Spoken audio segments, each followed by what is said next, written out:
आज्ञा नमस्कार। मु सत्यवान साहू मो घर शालगड़िया खैरा ब्लॉक बालेश्वर डिस्ट्रिक्ट। आज को प्राय 10 वर्ष हम मु पनीपरिया चाष करी वर्ष जितेबाला मोर पुटल गछ अमलक्षम कमी आसूला से भरत बाबू जो ग्रूमर कंपानी मोर देखाले फिल्ड रे देखाले।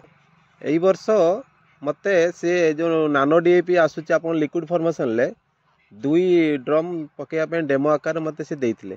डेमो जो आपंकर जो ग्रोमर नानो डीएपी व्यवहार पर मुझे देखिली विगत दिन में जो अमल थिला गछर जो भाया परिस्थिति थिला एबे से भाया रहिला ने बहुत उन्नत मानर मु लक्ष्य कली। जो नानो डीएपी ग्रोमर कंपानी मु व्यवहार कला परे विगत दिन में होता अमल अपेक्षा एबे बहुत भल है वर्ष।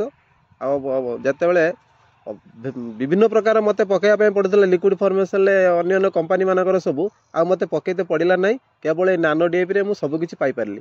मार्केट अनुसार मुझे बिके पूर्व दिन में नानो डीएपी व्यवहार पर अधिक पैसा मु बिकिली। तेणु मु सारा ओडिशार चाषी भाई को अनुरोध करुच्ची से नानो डीएपी व्यवहार करूँ एवं फायदाटा उठातु। नमस्कार।